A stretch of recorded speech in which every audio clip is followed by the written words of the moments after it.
Good morning. Norris window na sindokchariba news analysis ta mayang punamakpu taramna okchari ngasi Imphal da phongna khiba pause singde yawa maru oiba pausing khana nabagi damakta ekhogi studio sida lengsinduna lebiriba se mayang gi saknairaba oza Saugrapom 𝐍𝐶𝐒 General Secretary UCM ni ozabu hanmukta da taramna okchari Tagachari oza ahan badalak chaning muso oza ngasi pawche amada phongnariba se ekhogi irabote chamaga kunmapan suba thoram pangthokna khabagi paw ngata oire oza thoram asi pangthokhibaga mari leinana tongan tongan wafamsing phongdokna khibo famse amtang pukhachage oza jananeta irabot mityeng sanba social reformer amadi freedom fighter ni haina governor na phongdokhiba aduga lamyanba irabot ki tung indabana tokhai tanabagi wakhalol laglibani haina Dr. MP 𝐍𝐶𝐒 𝐀𝐍𝐀𝐋𝐘𝐈𝐒 na phongdokpa aduga luchingba leitabana manipur ngasidi lamangnaba kunai amaga pangkhak hoire haina Dr. M Naran na tongan tongan bawa fam asiga mari leinana oza ngasi paksana pangthoknariba hijam iraboti thoram asiga mari leinana mahakna mamangai da tobiramba contribution thabak thorom kya aduga mari leinana haujiki oiba generation asida kari relevant oiba leiba yabage oza gi oiba fam phongdo pyosa Tajida ahan bakada notice window gi viewers sing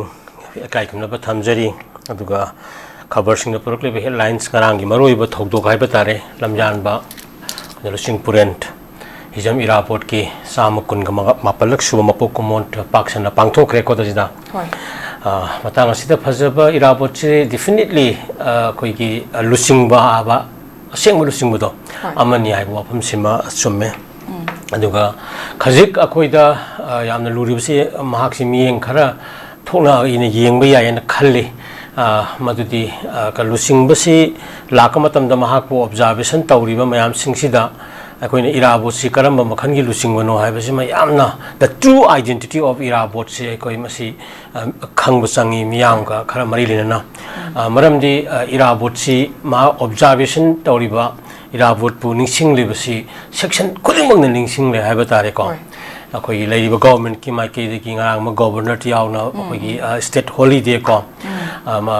lamjan magi marfu ga manga raksu ba mapok mon warangani 1980 ki September 30 dagi hauraga ninga si bawda ko state holiday law thoga la ije ko aduna state ki mai ke dagi ama akoina lamjan masi akoi kanani ningsingli then mahagna silchada kana sileta laiba silchada linga communist party join tawkhiba matam adai dagi hauraga amuk communist ki wakhalol marxism leninism gi basis ta ko kogi emancipation of kasi humanitarian crisis again problems mayam si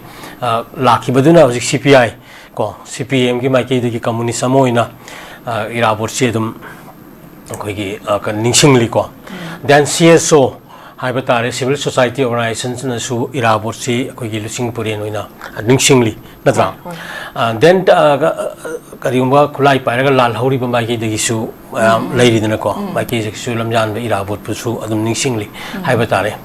aina aseng ba lusing ba amani hainingi bati lamjan ba irabot si akoi gi mayam punsin ba ya de adagi pun mayam pun gada bani pun ba wai gaina haire ba talak asida pun ba yari ba jaga ji lamjan ba jimadi pun ba yai phuru khuding maki nasu lamjan ba budi criticism pi di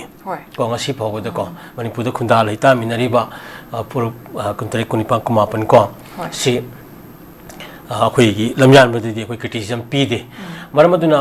hariba marak asida akoi asengba lusingba mani haibadu masina praman su goi ko aduga amuksu aikoina khangningi di lamyan bagi interpretation se aikoina lanna karigumba leiriba mayam singa sidagi afaba akoi human emancipation ta haiba tare akoi gi leiriba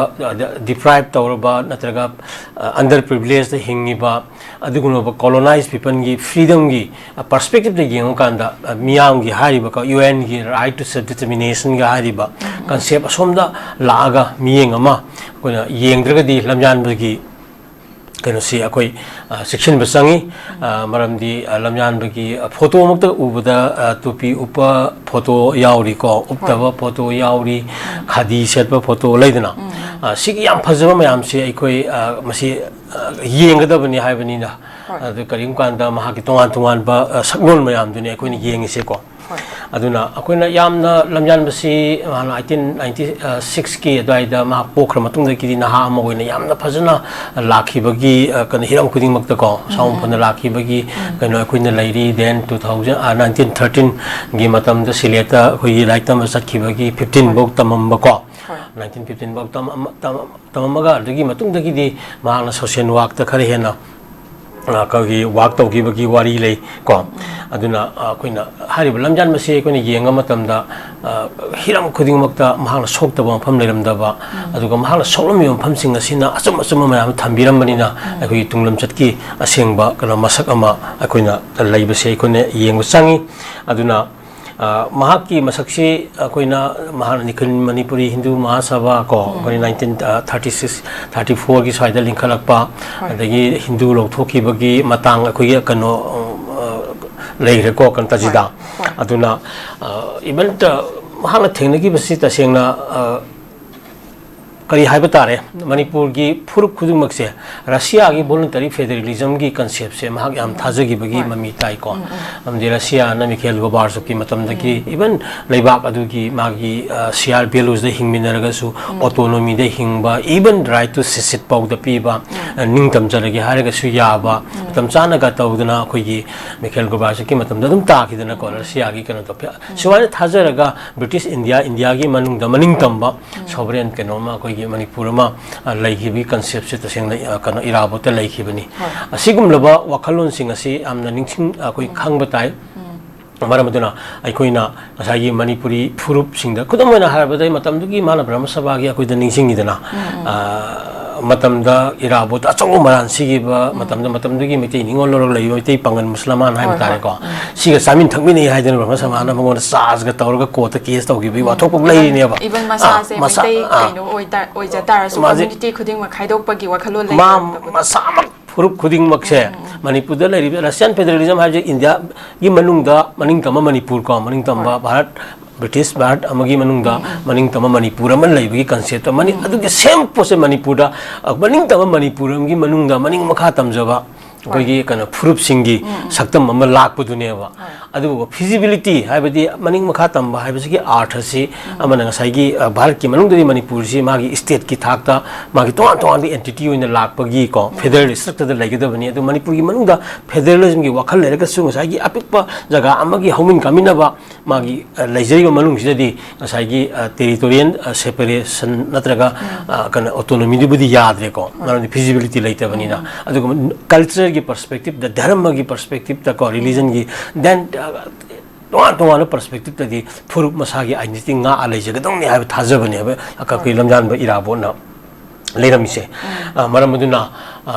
मागे salon से यामी 1939 की अनि सुबनुपी लांदा महागनत को कोई 40 की मतम दनी 39 हे मतुंग थंगी सही दनी माना वा ngang बदा नुपी लांदा नुपी इहो हौरी बसिंग से सुई गाइन माना असेंग मसक डिटेल ओइना हौगी मरम अदु मदि अचुम मयाम नु ngang बगी दगी मितनी माना जेन दगा थमदना खोतना लाइग्रिब को सिलियर की जेन दगा सही कन मरी अहुम लाइगिबा देन सिलचर दा अमुक कन मणिपुर थोप यारोय गान तरुक तरुक मणिपुर संगल लखीदबगी वारी मयाम लैग्रे अदगी लोन की मतंगदा गसाई इसागी इरोन हिक लैजरगा मदुना सक सोनगदबनी हाइबगी कॉन्सेप्ट मयाम लैग्रे अमांग सेंग मयाम थेंगनबगी वाफम लैग्रे को अदुगा यामना अकोइना नुंगाइरिबसे महाकना गसाईगी खादी सेटखिबगी मतंगसे मसी याम नुंगाइबा हाइबा तारे अखोइगी मणिपुर की मसा की मयुम लेजरब फिरोल मैम मपानी लेर खोल सेटखीब परी खुंगाव फिजोल मैम लोई पुथोग यास्कुन लंपाक्सिना मई थारगदी इरमदम की पुथोक सिजनगदबनी इयोंग फी की पुथोक सिजनगदबनी खादी सिजनगदबनी हारगा फिजोल होंगा इसागी इकोनॉमी की योखनबगीको सही मार्क्सिज्म हार consume only what you can produce कायना हाइबको नसागी पोथोक तो हाना सिजनौ कायना थमसिगुमी बेसिक मैम जे लेग्रेको ताजिदा अदुना महाकी केनोसी लोइब नाइरोय अदुगा ताजिदा ngasiगी केनोसीदको येलो मतमसिदा आई प्रोपोजल अमखक्ति थमनिंगिको काइगिनो हाइ कांदा कोई लमजान बसी नाइनब मतमदा असागी मतमदुगी निंथौ सुशान महाराज की मयामबुंगी मसानुपीनी लौरिब खोमदोम सनाजिको हाइदी निंथौगी अकन अवन पोट हाइबा तारे नदगी माइ फमनाइबगी फम पाइबा ꯑꯗꯨꯛꯀꯤ ꯅꯨꯡꯉꯥꯏꯅ ꯍꯤꯡꯕ ꯌꯥꯕꯗꯨ ꯏꯔꯥꯕꯣꯠꯅ ꯃꯗꯨ ꯇꯣꯛꯊꯣꯛꯑꯒ ꯃꯥ ꯀꯩꯅꯣ ꯂꯩꯕꯥꯛꯀꯤꯗꯃꯛ ꯊꯕꯛ ꯇꯧꯔꯤꯕ ꯃꯇꯝꯗ ꯉꯁꯥꯏꯒꯤ ꯀꯣꯅꯨꯡꯒꯤ ꯀꯣ ꯅꯤꯡꯊꯧ ꯃꯆꯥꯅꯨꯄꯤ ꯈꯣꯡꯖꯣꯟ ꯁꯅꯥ ꯃꯁꯥꯃꯛꯅ ꯃꯄꯨꯔꯣꯏꯕ ꯏꯔꯥꯕꯣꯠꯀꯤ ꯃꯇꯨꯡꯗ ꯂꯦꯞꯄꯒ ꯀꯣ ꯉꯁꯥꯏꯒꯤ ꯐꯩꯒꯥꯛ ꯐꯩꯅ ꯂꯦꯞꯈꯤꯕꯗꯨ ꯅꯨꯡꯉꯥꯏꯕ ꯀꯌꯥ ꯃꯌꯥꯝ ꯑꯃ ꯊꯥꯗꯣꯛꯑ ꯂꯦꯞꯈꯤꯕ ꯑꯗꯨꯒ ꯃꯇꯝꯗꯨꯗ ꯍꯧꯈꯤꯕ ꯃꯤꯌꯥꯝꯒ ꯃꯥꯒ ꯂꯩꯃꯤꯟꯅꯈꯤꯕ ꯑꯗꯨꯒ ꯏꯔꯥꯕꯣꯠꯅ ꯑꯗꯨꯝ 1950-51ꯒꯤ ꯃꯇꯝꯗ ꯀꯣ ꯑꯪꯒꯣ ꯆꯤꯡꯁꯥꯡꯗ ꯇꯣꯡꯕꯣꯗ ꯂꯩꯈꯤꯗꯕꯒꯤ ꯃꯇꯨꯡ ꯏꯀꯨꯏ ꯀꯨꯏꯗꯅ ꯃꯥꯁꯨ ꯂꯩꯈꯤꯗꯕ ꯁ꯭ꯋꯥꯏꯗ ꯑꯩꯅ ꯊꯝꯅꯤꯡꯉꯤꯗꯤ ꯉꯁꯥꯏꯒꯤ ꯕꯤꯍꯥꯏꯟ ꯗ ꯏꯔꯥꯕꯣꯠꯀꯤ ꯌꯥꯝ ꯀꯩꯅꯣꯁꯤꯗ ꯉꯁꯥꯏꯒꯤ ꯌꯥꯝ ꯅꯨꯡꯉꯥꯏꯅ ꯂꯩꯐꯝ ꯊꯣꯛꯄ ꯉꯁꯥꯏꯒꯤ ꯀꯩꯅꯣꯁꯦ ꯃꯍꯥꯛꯀꯤ ꯂꯣꯏꯅꯕꯤ ꯍꯥꯏꯕ ꯇꯥꯔꯦꯀꯣ ꯈꯣꯡꯖꯣꯟ ꯁꯅꯥ ꯍꯥꯏꯁꯤ ꯅꯨꯄꯤ ꯑꯃꯒꯤ ꯆꯞ ꯆꯥꯕ ꯊꯧꯗꯥꯡ ꯂꯧꯔꯀꯥꯟꯗ ꯏꯔꯥꯕꯣꯠꯅ ꯑꯁꯦꯡꯕ ꯂꯨꯆꯤꯡꯕ ꯑꯃ ꯑꯣꯏꯈꯤꯕꯗ ꯉꯥꯛꯂꯧ ꯄꯤꯈꯤꯕꯁꯦ ꯃꯁꯤꯡ ꯈꯛꯇꯪꯗꯤ ꯉꯁꯤ ꯐꯥꯎꯕ ꯑꯩꯈꯣꯏꯅ ꯃꯇꯦꯛ ꯃꯇꯦꯛ ꯁꯣꯟꯅꯕ ꯅꯠꯇꯅ ꯑꯩꯈꯣꯏ ꯎꯗ꯭ꯔꯤꯀꯣ ꯃꯁꯤꯡ ꯈꯛꯇꯪ ꯌꯥꯝꯅ ꯐꯖꯕ ꯗꯤꯇꯦꯜ ꯗꯣꯀꯨꯃꯦꯟꯇꯦꯁꯟ ꯐꯤꯂꯝ ꯍꯥꯏꯕ ꯇꯥꯔꯦ ꯋꯤꯃꯦꯟ ꯏꯝꯄꯥꯋꯔꯃꯦꯟꯒꯤ ꯃꯁꯛꯇ ꯏꯚꯟ ꯏꯔꯥꯕꯣꯠꯅ 1922ꯗ ꯃꯩꯇꯩ ꯆꯅꯨ ꯀꯥꯏꯅ ꯇꯧꯔꯒ ꯑꯩꯈꯣꯏꯒꯤ ꯁꯝꯂꯥꯡ ꯈꯣꯝꯖꯤꯜꯂꯨ ꯕꯦꯕꯤ ꯂꯩꯗꯟ ꯗꯦꯕꯤ ꯂꯥꯛꯏꯗꯨꯅꯤ ꯑꯗꯨꯅ ꯊꯥꯡꯒꯣꯜ ꯑꯗꯨ ꯃꯌꯥ ꯊꯥꯡꯅ ꯊꯧ ꯍꯥꯏꯕꯅꯆꯤꯡꯕ ꯃꯌꯥꯝꯒꯤ ꯑꯗꯨ ꯀꯣꯏꯅ ꯌꯦꯡꯉꯨ ꯎꯕꯅꯤ ꯀꯥꯏꯅ ꯃꯥꯂꯦꯝꯁꯤ ꯌꯦꯡꯉꯀꯥꯟꯗ ꯃꯅꯤꯄꯨꯔ ꯀꯟꯗꯣꯡ ꯂꯩꯒꯗꯒꯤ ꯑꯁꯤꯒꯨꯝꯕ ꯃꯦꯁꯦꯖ ꯑꯩ ꯁꯝꯖꯜꯂꯕꯅꯤꯀꯣ ꯌꯦꯡꯉꯀꯥꯟꯗ ꯍꯥꯏꯔꯤꯕ ꯃꯦꯁꯦꯖꯁꯦ ꯑꯗꯨꯅ ꯃꯍꯥꯛꯀꯤ ꯂꯣꯏꯅꯕꯤ ꯈꯣꯡꯖꯣꯟ ꯁꯅꯥꯅ ꯉꯁꯥꯏꯒꯤ ꯃꯥꯒꯤ ꯅꯨꯡꯉꯥꯏꯅ ꯍꯤꯡꯒꯗꯕ ꯄꯨꯟꯁꯤ ꯃꯌꯥꯝꯁꯤꯡꯗꯣ ꯊꯥꯗꯣꯛꯑꯒ ꯃꯤꯌꯥꯝꯒꯤꯗꯃꯛꯇ ꯀꯠꯊꯣꯛꯈ꯭ꯔꯕ ꯃꯄꯨꯔꯣꯏꯕ ꯏꯔꯥꯕꯣꯠꯀꯤꯗꯃꯛꯇ ꯃꯄꯨꯟꯁꯤ ꯀꯨꯞꯄ ꯂꯣꯡꯈꯤꯕꯒꯤ ꯋꯥꯔꯤꯁꯤꯃꯁꯨ ꯃꯅꯤꯄꯨꯔꯤ ꯈꯨꯟꯅꯥꯏꯅ ꯂꯝꯖꯥꯟꯕ ꯏꯔꯥꯕꯣꯠ ꯅꯤꯡꯁꯤꯡꯕꯗ ꯌꯥꯎꯍꯟꯅꯤꯡꯉꯤ ꯍꯥꯏꯕ ꯂꯣꯏꯅꯅ ꯃꯍꯥꯛꯀꯤꯁꯨ ꯇꯣꯉꯥꯟꯕ ꯋꯥꯀꯠ ꯑꯣꯏꯕ ꯅꯨꯄꯤꯁꯤꯡꯒꯤ ꯐꯤꯗꯝꯗꯣ ꯑꯗꯨ ꯃꯗꯨꯝ ꯊꯝꯒꯦ ꯑꯍꯥꯟꯕꯗꯀꯣ ꯍꯣꯏ ꯊꯥꯒꯠꯆꯔꯤ ꯑꯣꯖꯥ ꯃꯈꯥ ꯇꯥꯅ ꯑꯩꯈꯣꯏꯒꯤ ꯅꯤꯡꯁꯤꯡ ꯊꯧꯔꯝ ꯑꯁꯤꯒ ꯃꯔꯤ ꯂꯩꯅꯅ ꯂꯝꯌꯥꯟꯕ ꯏꯔꯥꯕꯣꯠ ꯅꯤꯡꯁꯤꯡ ꯊꯧꯔꯝ ꯑꯣꯕꯖꯥꯔꯕꯦꯁꯟ ꯀꯃꯤꯇꯤ ꯂꯦꯟꯊꯣꯛꯅ ꯐꯣꯡꯗꯣꯛꯈꯤꯕ ꯋꯥꯐꯝ ꯈꯛꯇꯪ ꯄꯨꯊꯣꯛꯆꯔꯛꯀꯦ ꯑꯣꯖꯥ ꯏꯟꯗꯤꯌꯥ ꯂꯩꯉꯥꯛꯅ ꯊꯦꯡꯈꯥꯡ ꯀꯌꯥꯗ ꯗꯤꯚꯥꯏꯗ ꯑꯦꯟड ꯔꯨꯜ ꯄꯣꯂꯤꯁꯤ ꯁꯥꯟꯅꯗꯨꯅ ꯃꯅꯤꯄꯨꯔꯒꯤ ꯃꯤꯌꯥꯝꯕꯨ ꯈꯥꯏꯕꯨꯡ ꯇꯥꯅꯍꯟꯅꯕ ꯍꯣꯠꯅꯔꯤꯕ ꯊꯧꯑꯣꯡ ꯑꯁꯤ ꯃꯤꯌꯥꯝ ꯈꯛꯇ ꯅꯠꯇꯅ ꯂꯝꯗꯝꯁꯤꯒꯤ ꯄꯣꯂꯤꯇꯤꯁꯤꯌꯟꯁꯤꯡꯅ ꯌꯥꯅꯤꯡꯗꯦ ꯍꯥꯏꯕꯗꯨ ꯃꯌꯦꯛ ꯁꯦꯡꯅ ꯎꯠꯄ ꯃꯊꯧ ꯇꯥꯏ ꯍꯥꯏꯅ ꯐꯣꯡꯗꯣꯛꯂꯤ ꯑꯣꯖꯥ ꯋꯥꯐꯝꯁꯤꯒ ꯃꯔꯤ ꯂꯩꯅꯅ ꯀꯔꯤ ꯋꯥꯐꯝꯗꯤ ꯊꯝꯕꯤꯅꯤ ꯇꯤꯚꯤꯁꯤ ꯄꯣꯂꯤꯁꯤ ꯑꯁꯤꯗ ꯌꯥꯝꯅ ꯁꯦꯡꯅ ꯆꯠꯊꯔꯕ ꯄꯣꯠꯅꯤꯀꯣ ꯃꯅꯤꯄꯨꯔꯗ ꯑꯗꯨꯅ ꯕ꯭ꯔꯤꯇꯤꯁꯀꯤ ꯀꯣꯂꯣꯅꯤꯌꯦꯂꯤꯖꯝꯒꯤ dagi nan thor ko matam da ko India sina 1950 gi matam da 50 matam da ni masai constitution legislation semi se madugi mamang da Manipur 1947 gi Manipur State Constitution Act koi legislature bani ko Manipur Hill People's Administration Regulation koi legislature bani 1947 mai taw dana yamna ningthi jana koi lakhi 1950 ka tani India lakhi masam da maduna mahakna ma ki transformation sida ma ki achaw chawba Iron Man Balai Patel gi kari gi ko Jawaharlal Nehru Mahatma Gandhi gi makoi kharagi adi atai freedom fighter kar India gi su role laiki ko adubu makoina sab saba country amagi oiba posak mayam ma kan period to di moi laibung amgi tabani maram adu man ani ma ki ban constitution frameworking da Ambedkar kari na sema matam da mapan gi UK modern nungden mayama khoina lawre fare maduma right oire tawbadadi lairi balaiba ki oiba ek mayama semangam dabadagi ngasai gi 1950 1940s 46 ki kana armed forces special powers ordinance ko aduga duma tawtama 1958 ki armed forces special powers 1958 ka khoina pusalakhiba human rights ki leina tada pusalakhiba leidana adagi lawful prevention activities ek ka mayam mayam sima pani ek ngatane yamko simtok ta hai tare hai khulai na sinaba itself freedom fighter or bhar ki mayok ta sin rama British sin ek to amuk bharat na akoi region north east particularly Manipur sin rak pa hai bisimak ta asai gi mai kan si lakhra bani then matam da naga ko ki hai batam si even British ki matam tholam baga do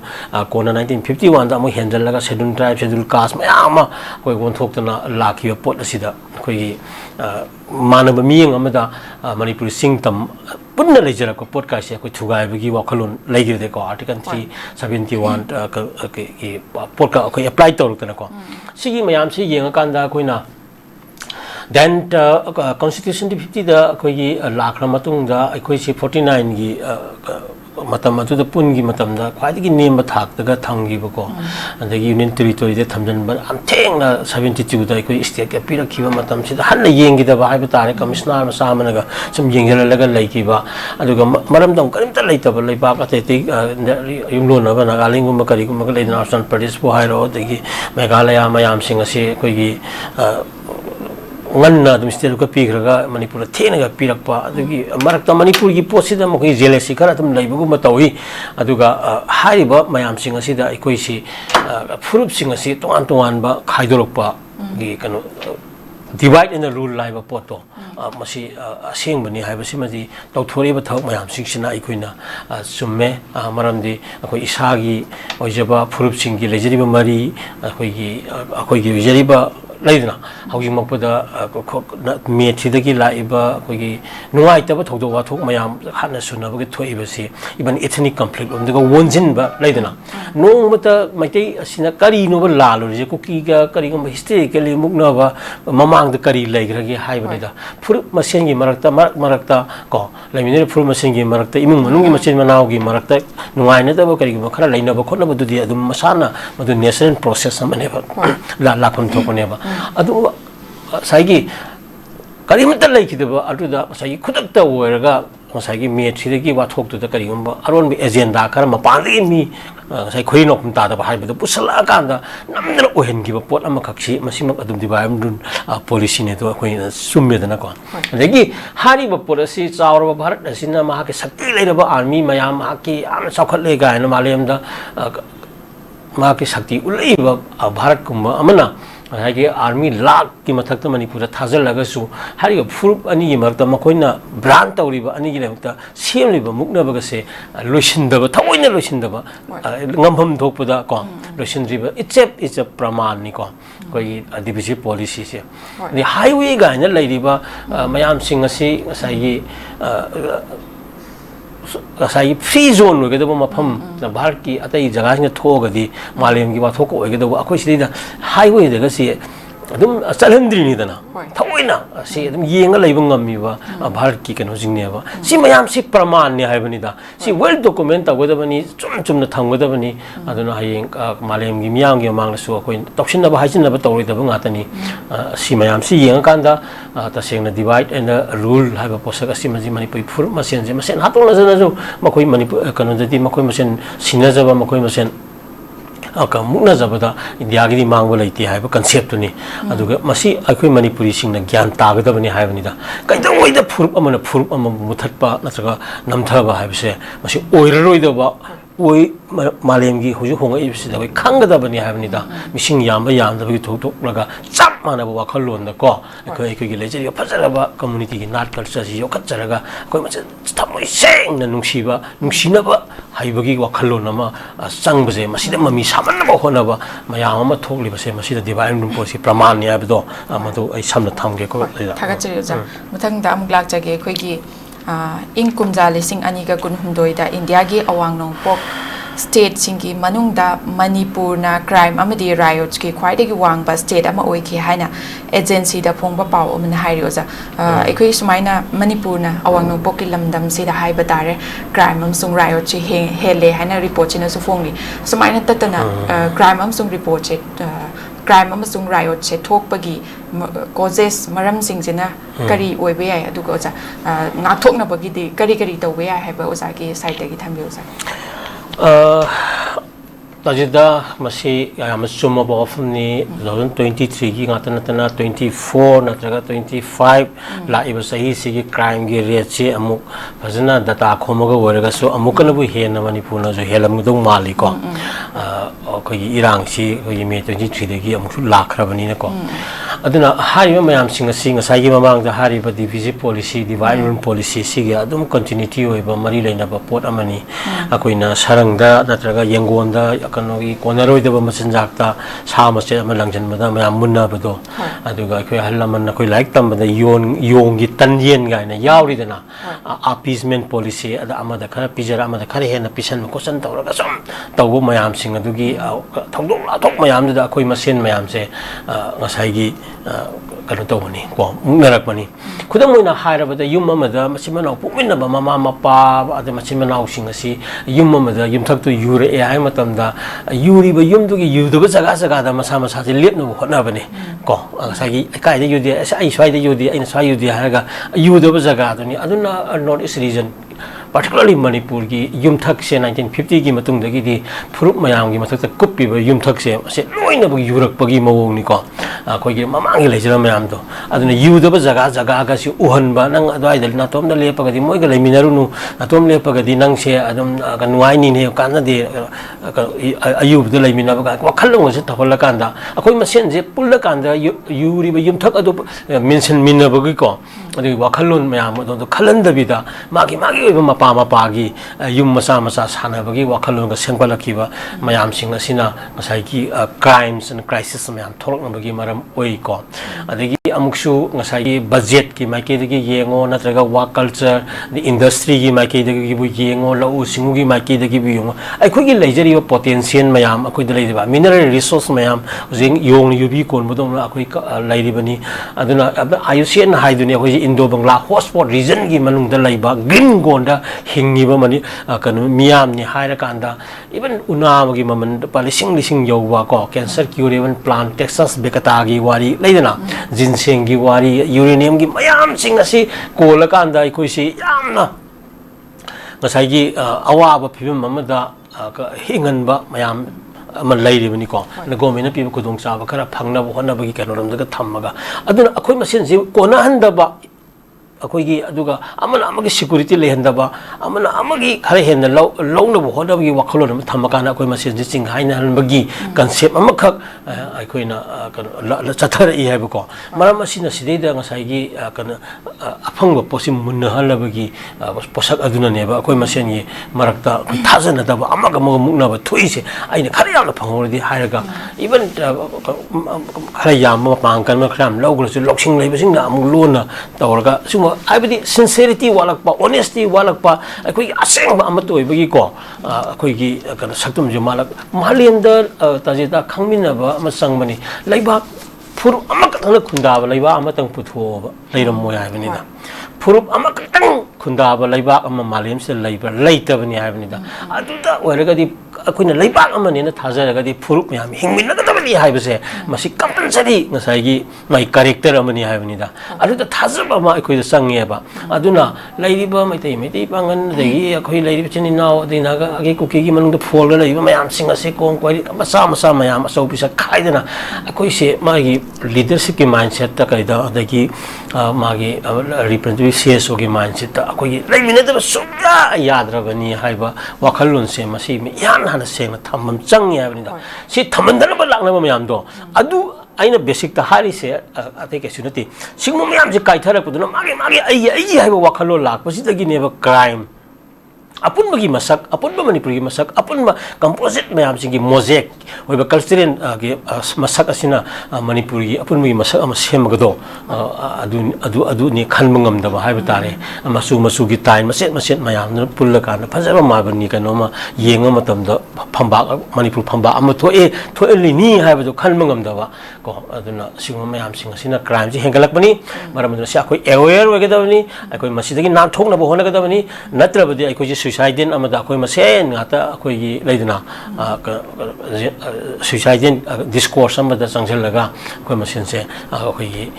ꯃꯨꯠꯃꯤꯟꯅꯕ ꯍꯥꯏꯕ ꯇꯥꯔꯦꯀꯣ ꯑꯗꯨꯒ ꯃꯤꯅ ꯑꯩꯈꯣꯏꯒꯤ ꯂꯝ ꯂꯧꯗꯅ ꯈꯣꯠꯇꯅ ꯇꯧꯔꯒ ꯅꯨꯡꯉꯥꯏꯍꯧꯅꯕꯒꯤ ꯃꯁꯛꯅꯤ ꯍꯥꯏꯕꯁꯦ ꯑꯩꯈꯣই ꯈꯪꯒꯗꯕꯅꯤ ꯁꯣ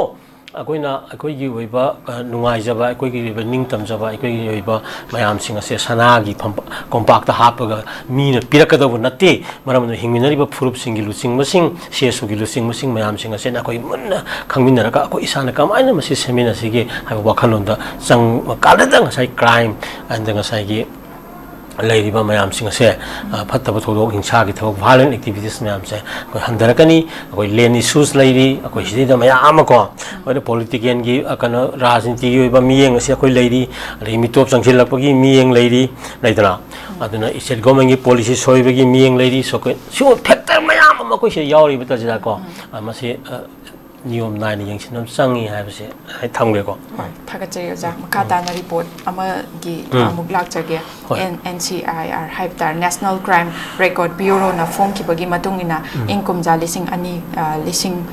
ꯏꯪ ꯀꯨꯝꯖꯥ ꯂꯤꯁꯤꯡ ꯑꯅꯤꯒ ꯀꯨꯟꯍꯨꯝꯗꯣꯏꯒꯤ ꯑꯩꯈꯣꯏꯒꯤ ꯔꯤꯄꯣꯔꯠ ꯐꯣꯡꯈꯤꯕ ꯍꯥꯏꯇꯥꯔꯦ ꯍꯧꯖꯤꯛꯀꯤ ꯅꯦꯁꯅꯦꯜ ꯀ꯭ꯔꯥꯏꯝ ꯔꯦꯀꯣꯔꯗ ꯕ꯭ꯌꯨꯔꯣꯁꯦ ꯐꯣꯡꯈ꯭ꯔꯦꯕ ꯉꯔꯥꯡꯁꯦ ꯁꯤꯒ ꯃꯔꯤ ꯂꯩꯅꯅ ꯃꯅꯤꯄꯨꯔꯒꯤ ꯗ ꯊꯣꯛꯄ ꯏꯪ ꯀꯨꯝꯖꯥ ꯂꯤꯁꯤꯡ ꯑꯅꯤꯒ ꯀꯨꯟꯍꯨꯝꯗꯣꯏꯒꯤ ꯃꯤ ꯑꯍꯨꯝꯗꯒꯤ ꯍꯧꯈꯤꯕ ꯏꯔꯥꯡ ꯑꯩꯈꯣꯏꯒꯤ ꯆꯨꯔꯥꯆꯥꯟꯄꯨꯔꯗ ꯀꯨꯀꯤꯖꯣꯁꯤꯡꯅ ꯌꯨꯝ ꯀꯩ ꯑꯩꯈꯣꯏꯒꯤ ꯃꯩꯇꯩꯒꯤ ꯌꯨꯝ ꯀꯩ ꯃꯩ ꯊꯥꯗꯨꯅ ꯃꯩꯇꯩꯁꯤꯡꯕꯨ ꯇꯥꯟꯊꯣꯔꯛꯄꯗꯒꯤ ꯍꯧꯔꯛꯈꯤꯕ ꯏꯔꯥꯡ ꯑꯗꯨꯕꯨ STꯒꯤ ꯃꯊꯛꯇ ꯆꯠꯊꯕ ꯀ꯭ꯔꯥꯏꯝ ꯑꯣꯏꯅ ꯔꯤꯄꯣꯔꯠ ꯑꯗꯨꯅ ꯑꯩꯈꯣꯏꯒꯤ ꯃꯁꯤꯡ ꯄꯥꯟꯁꯤꯟꯕ ꯑꯗꯨꯒ ꯑꯁꯤꯒꯨꯝꯕ STꯒꯤ ꯃꯊꯛꯇ ꯆꯠꯊꯕ ꯔꯤꯄꯣꯔꯠ ꯑꯁꯤ ꯑꯩꯈꯣꯏꯒꯤ ꯆꯥꯗ 29 ꯍꯦꯟꯒꯠꯂꯛꯄꯒꯤ ꯔꯤꯄꯣꯔꯠ ꯑꯃꯈꯛꯇꯪ ꯍꯧꯖꯤꯛꯀꯤ ꯅꯦꯁꯅꯦꯜ ꯀ꯭ꯔꯥꯏꯝ ꯔꯦꯀꯣꯔꯗ ꯕ꯭ꯌꯨꯔꯣꯁꯤꯅ ꯐꯣꯡꯂꯤꯕ ꯑꯣꯖꯥ ꯁꯤꯒꯤ ꯃꯇꯥꯡꯗꯗꯤ ꯀꯔꯤ ꯋꯥꯐꯝ ꯊꯝꯕꯤꯅꯤ ꯇꯥꯖꯤꯗꯥ ꯑꯃꯨꯛ PUCLꯒꯤ ꯏꯀꯨꯏꯗꯅ ꯊꯣꯛꯈꯤꯕ ꯔꯤꯄꯣꯔꯠꯇꯨ ꯑꯣꯏꯅ ꯅꯤꯡꯁꯤꯡꯉꯛꯑꯦꯀꯣ ꯑꯗꯨꯅ STꯒꯤ ꯃꯊꯛꯇ ꯆꯠꯊꯕ ꯀ꯭ꯔꯥꯏꯝꯗꯒꯤ ꯃꯁꯤ ꯊꯣꯛꯄꯅꯤ ꯀꯥꯏꯅ ꯍꯥꯏꯕ ꯃꯗꯨ ꯑꯆꯨꯝꯕ ꯅꯠꯇꯦꯀꯣ ꯃꯔꯝꯗꯤ ꯑꯩꯈꯣꯏꯗ ꯌꯦꯡꯉꯤꯕ ꯄꯣꯠꯁꯛ ꯃꯌꯥꯝ ꯑꯁꯤ ꯉꯁꯥꯏꯒꯤ ꯀꯩꯅꯣ PUCLꯅ ꯀꯩꯅꯣ ꯄꯤꯔꯤꯕ ꯔꯤꯄꯣꯔꯠꯀꯤ ꯄꯔꯁꯄꯦꯛꯇꯤꯕ ꯃꯥꯒꯤ ꯊꯤꯖꯤꯟꯕꯒꯤ ꯀꯩꯅꯣ ꯃꯑꯣꯡ ꯏꯔꯤꯕ ꯔꯤꯄꯣꯔꯠ ꯄꯤꯔꯤꯕꯒꯤ ꯃꯑꯣꯡ ꯌꯦꯡꯕ ꯗꯦꯟ ꯍꯧꯖꯤꯛ ꯍꯥꯏꯔꯤꯕ ꯂꯨꯞꯁꯤꯅ ꯑꯣꯏꯕ ꯑꯩꯈꯣꯏꯒꯤ ꯀꯩꯅꯣꯗ ट्राइबल स्टेटस को लंदाबदगी नत्रगा करिगुम खरा नमना करिगुम ख तौनो होनबले थोकपनी गाइसे मसी कनो अरानबा युमफम निना हाइबा स्वाइसिदा आइना उरइसे अते कसिनति मैतैसिबो नत्रगा मनि मैतैबा कम्युनिटी लैदना खoi लैरिबा मयाम सिंगसि याम इंडियाना कीबजानो सिनिदा सम येंगइसे साइगी हिरम खरिमक्ता साइगी सानबदा ओइरो अदगी लम लमदा रिखला हंतकी मिस वा कन एशिया की कनोदगा वइसल लैबा मिस वर्ल्ड कनोदगा मथंग मथंग को आइडिया फाइ फाइ कनो सो बॉक्सिंग की एरिना दा ओइरो अमो ओइरो वेट लिफ्टिंग दा ओइरो अदगी सिगी मयाम सिंग सिदा सुम गरगर India football Gaji ngasi bokda india da nupi gi football ji manipur gi oina dum laibdo na tawbu sum hirang khodi maksi si community ji lairinge india da tai jati jing ji kanu to ngamaro ga khan bu khan ga la abjala pulapna khoi gi wakal lairabani haiba jingdo maduna ngasai piriba report sing si la lana kanu khoi gi pisalaga khoi ji namthana bu khona gi miyeng amajo khoi uiyeba ko then atopa nakala madana sports paisa na loina ngambajala haibi wakalam ju la eba ko maramdi asum asum to PCL gi matang da jo hojiki report haiba matang ji ju sai popi thara popi da gi huge profit ama la ga huge ngasai gi पैसा की money power जिसी नरकांदा हारी मोई machine जी लोई मिलकांदा लान N निंग बगा इहलबरा गाइना ngसाई अरानब यंगो अखोई चिन cookie expert सिंग गा फोंगिबा लारिक सिंग दि गियो माता सीगजी फजरदना मखुंग गजे था मनुंग द याव सोय गातने जाइगी लेदना अदि येंगदि फजरदि हायाम ऑथेंटिकेट ओइबा लेदना लाइक मालिदना को अदुगी लालुंग अमगा सथरियबा सिनि अखोई कमाइना ओइदुनो हाइबनि द हाई कोर्ट न पीरे इता ग्रुप सिंग न मैतेगी खरा सीएसओ ग्रुप को लमैतेगी ST Sita तानबियो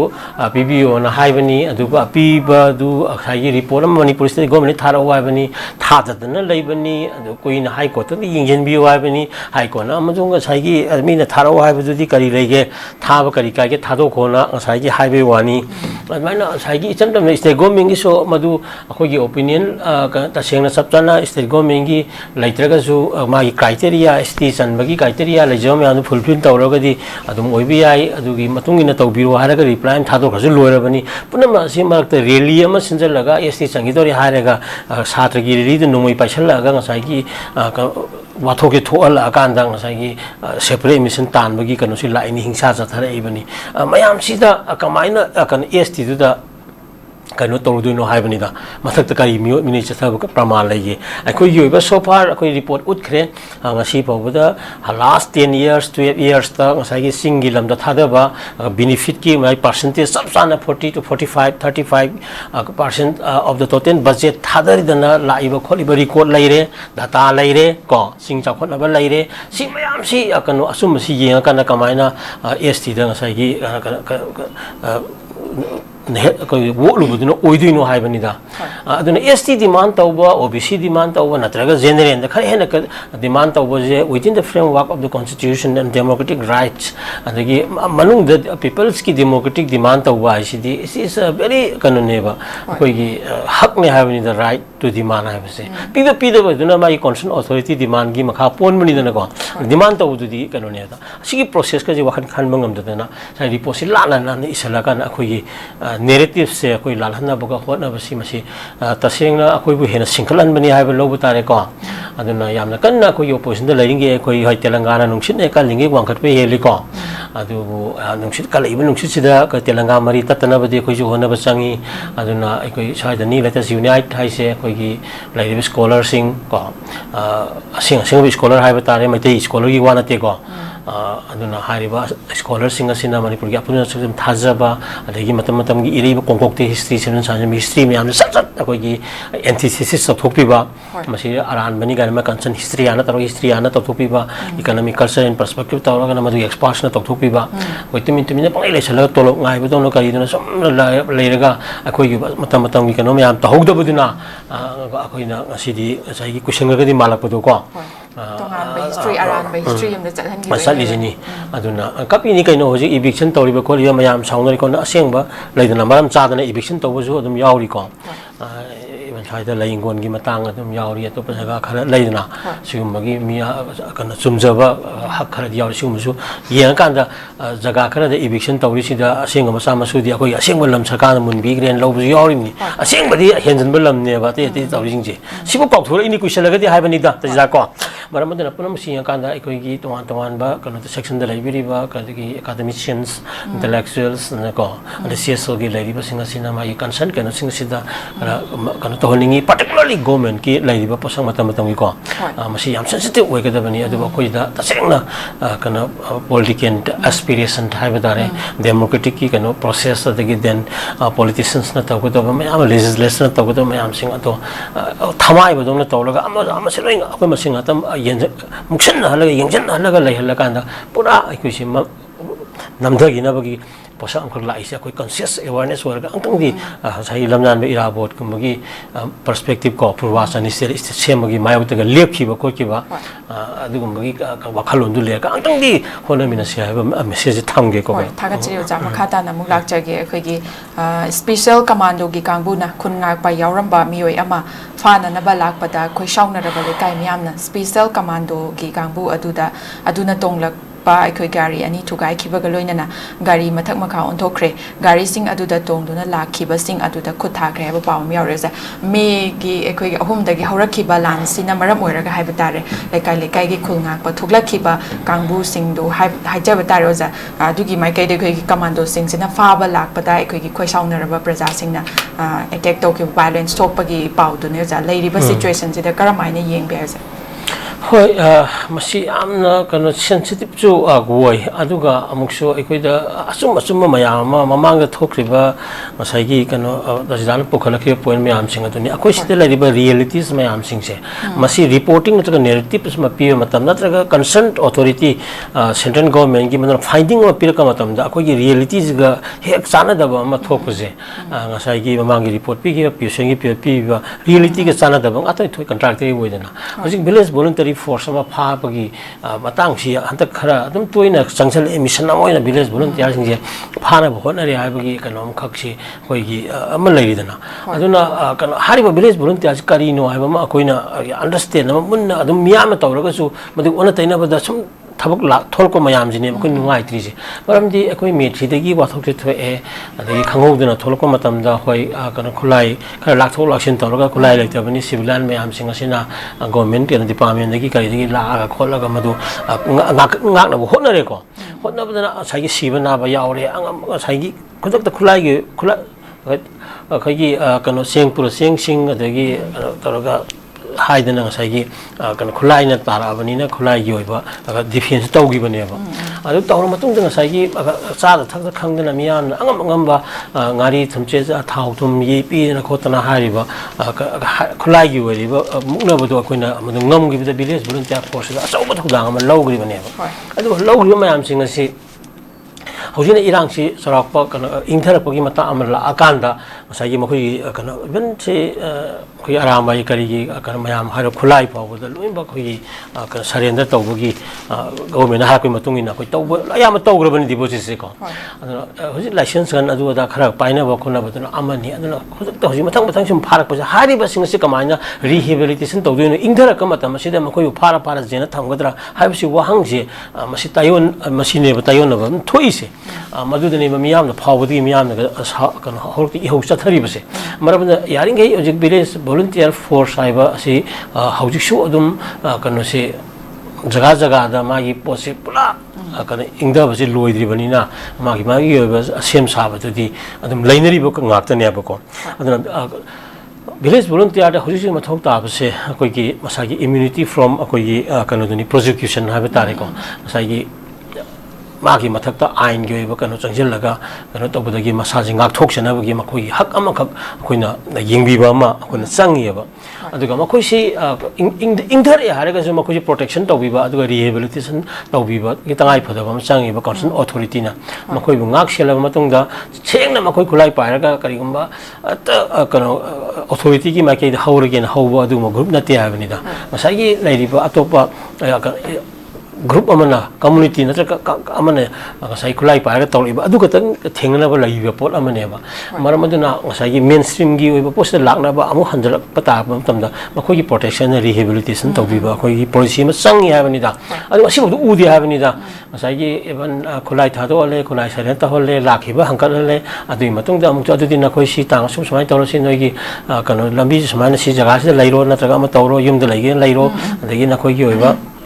ana ye ki kari ki matam mang hi bagi si ko tawbe ko ai ba policy khara ama sangi haibani da then ama khangna village volunteer sing se malung da miyam sing se na ko ki role that they contributed ko to safeguard territorial integrity of Manipur nasai gi kathoki ba makoi thauna lingjen mathwai kat ki badigi hauraga angam thaudang logi bodo madugi recognition am khaksu pibi bam su sange ba asingna madu leiram dra gadi kari no torom doi jibo ko ngasi leidana aduna singma mayam sing asi yang kan akoi masen thajana da bagi sang leiri aduga hari village volunteer singasi gi human rights ki oiba issue sing ko mayam sing ko karing karing matam da nexus kara leiba ko pa kala ga ju madu tawroi khoroi ga haiban singa mayam yenga kanda makoi bangtang protection and rehabilitation the immunity from the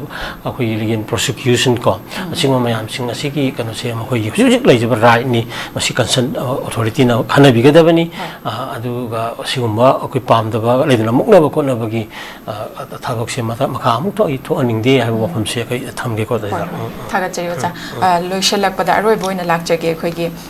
awang nong pok lamdam da khoi gi manipur asisu ana layeng gi lamda hojik mangjin thana chengkhalak liba state amani haiduna state asi khaktagi da natana manipur gi wang madege anaba phawba state asigi hospital sing da layeng na bagi wafam leiring marak se doja khoi gi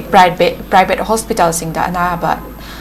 layeng bahana anaba layeng lamba specialist doctor sing lak na khidre lak tabana maram moraga khoi awabu phiba mayok na bagi paung khating yauri ja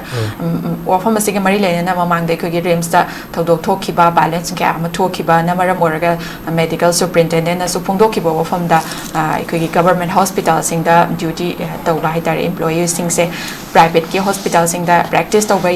yaroi haibagi wafam su leina khrabani asigumba kaino se haidi kaigumba puramba daraga su evidence ka puthok piro haiba ofam kya am su mang da leina khrabani aduga hoji orak liba phibam je do ja karamaini ye da anu khoi se kano ne khoi pangai da hygiene ba de toxin kari kuma thaba ma kana angang ba sakpada waro ko kari kuma ma to ma tam da khoi seng na ma ki masa ta na ma ki oibam to to mayam tu satta ba ngang ki ngasai ki face saving hai batare ngang ki ngamna ba hai batare sigum daga khoi oiba posak ki ama khoi uini da ja ko ta seng na private hospital sing da government ki oiba specialist doctor sing lakhi dri ga ise masi yamna kanuni ngasai gi na si hagi bodo director masamung na ngasai gi rims ki government gi doctor amata private hospital da thagak to bolai te praman puthoro obo hairamni asi di matom da praman to kan puthoro podagi awa tare na amo hainari ne ba private si da sai gi specialized doctor mayam ta already employed ko in the government kan hospitals ta lai badu sai gi सी चलुरगदी करी खुदोंथिबा याय लाक्टिनेबा size private hospital सिंग लेदेना लिंखत पिरिबा सिंग असिना सु खरगर सु खनबिगदबनिदा all the time Tumin government गी कनो doctor ma'am से नेक दे होनरिसना करी किनो हाबनिदा गसागी अइना करीगुम प्राइवेट हॉस्पिटल करीनो हाबनिदा मागी कंसर्न मतम मतम की खनन नैनबा मागी कॉन्फ्रेंस अदगी मागी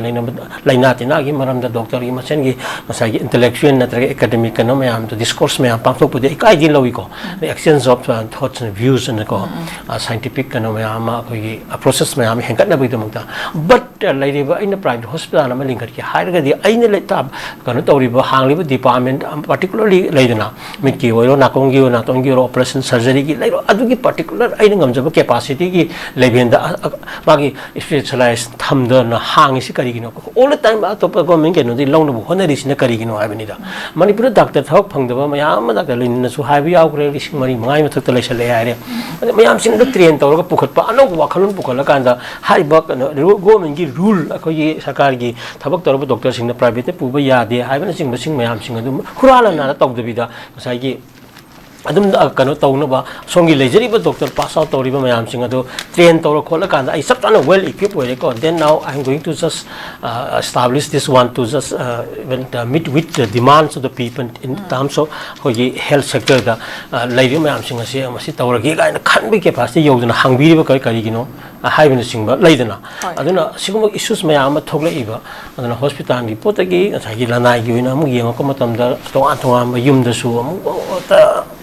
येंबगी कनोमा लाइनब खोनब मैम सिना हॉस्पिटल की प्रैक्टिसेस मैम सिंग सिदा होय वालकपा सागी हाफ हार्टेड ओरकपा चोकथरकपा मैम सिंग सि थोलपदगी मदुगी नेगेटिव रीजंस मैम लापदगी कोई थेंगरी बनेबो अदुना मसी येंजन बसंगी रेगुलेशन अम संगी हाइरगदी फजन तौदमी डायरेक्टर न वन साइड खरगदी सिंग मैम सिंग येंजलगा मरी लेनब थबक सिंग ससल लखत फई को हुजि खुद खुद के आइगी मागी येंगनब तो नतबिदा for the sake of the physiology को तुंगद लाकदब मिरोन क्या येंबिरकांदा अखोइना याम सेंगना अखोई थबक तौनी मियामनसु अदगी मतिक डॉक्टर से नेक्स्ट टू गॉड ने हाइनरिबनी को अदुना अखोई याम फुल रेस्पेक्ट पीरगा थबक तौ संगी देन डॉक्टर सिंगनसु मसाई की आइगी सिनफंगी लेदना अननी कई हाइतारे अखोई याम चेक्शन कनो थबक तौम थोई सांगा सेमगी वखंदा मियोइबगी हक्चांग से अखोई लेदना मै उब फतब लई मरम अदुना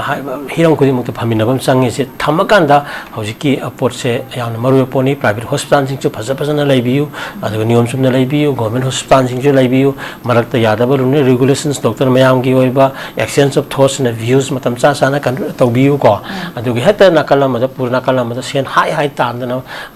कनो अखोई वेल का सेन तुम ताम खनबगी वखल लापगी परसेप्शन लापसे मसितंग कलगा खरा ह्यूमैनिटेरियन सर्विसेस का तौजी ह्यूमैनिटी की बेसिस का तौजी है कनो थमगे को कनो थागचरी ओजा ओजाना ममल यामलबा यामना मरु होइबा वफम क्यामसु थंबिरे ओजागी चिल्लबो मतम क्यामसु काइथोकपिदना थरम असिबु मपुंग फानबिबगिदमक्ता ओजाबु हनिंगाय लेतना हन थागचरी ओजा